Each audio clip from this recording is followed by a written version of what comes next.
Hello, it is I, Vadim, and in this video I am going to unbox the ASRock A620M HDV / M.2 Plus motherboard. Yeah, I'm going to walk you through all of its features and specifications, and also let's have a look what kind of stuff do we have in the box with it.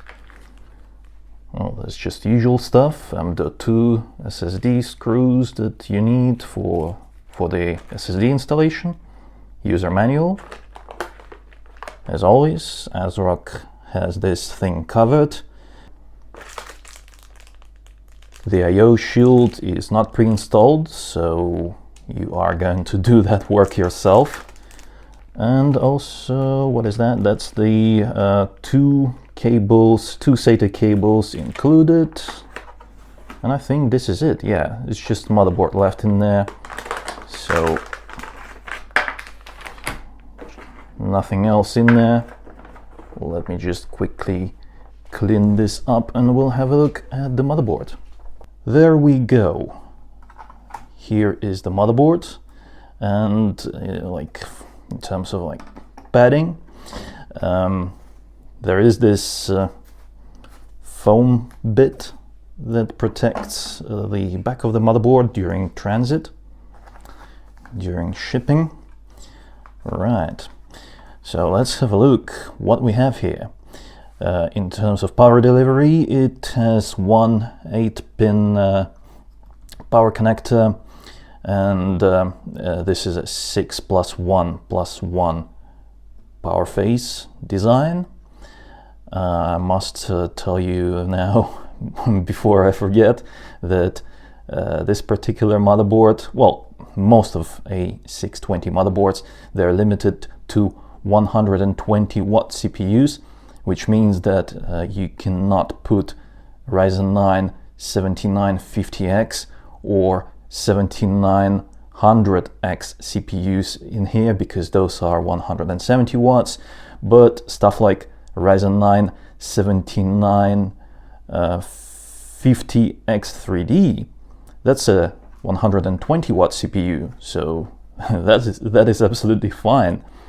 But to be honest with you, I probably wouldn't go above something like Ryzen 7 7800X3D, and yeah, so that is a pretty high-end CPU for this motherboard at this price. By the way, speaking about the price, let me just double check. I have it written down here. Yeah, it's 100 British pounds if you are in the UK, $110 if you are in the US, and 110 euros in Europe. Since I started talking about the VRM and the power delivery design, let's have a look closer at this thing. Check this out. This motherboard comes with a heatsink, like a proper heatsink to cool the VRM. And it is quite nice to have, because there is also a version of HDV motherboard that comes without this heatsink and a weaker VRM, and that one supports CPUs only up to 65 watts, so this one is actually quite good. But let's have a look at the I/O. You get DisplayPort, HDMI, that's the BIOS flash. Yes, it is BIOS flash. So that is quite handy to have if you don't have a CPU and you want to install a BIOS update. That is always handy to have. And in terms of USB ports, 1, 2, 3, 4, 5 Type A ports and 1 Type C port, 1 gigabit LAN, and your standard audio connections. One of the main differences between B650 and A620 is the fact that the main PCIe slot is Gen 4, not Gen 5, but it's not going to be a problem for many generations into the future. Gen 4 will be good to go for all your future graphics cards. It's not going to become a problem anytime soon. As for NVMe SSDs, you get two slots, two M.2 slots. Both of them are Gen 4. And there's also this M.2 Wi-Fi thing right here. So you can purchase a module separately. I'll link it below. And you can basically just plug it in and have it routed through there, because check this out. I'll show you. Even on the I/O shield, hold on, is it present? Yes, there it is. That's the place for the antenna.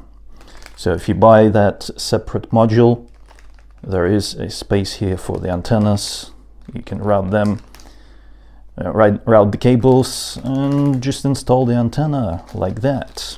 If you wish to connect your SATA drives, there are 4 ports for that. And also, let's have a look, like how many fan connectors this thing has. 1, 2, and I see 3, and 4. Yeah, 4 fan connectors. That is actually quite surprising, because usually from like this kind of motherboards, I got used to expecting just like maybe 3 at best, but this is quite nice. I'm very happy to see that even budget motherboards nowadays, they come with a lot of connections for various devices and fans. But this thing does not have any RGB LED connections, so yeah, for the RGB lovers out there, this motherboard is not for you. But check it out, this is actually quite nice. It comes with a gray/black PCB. It is glossy, but it looks quite nice. And here is the back of the motherboard. I'm quite pleased with how this motherboard looks.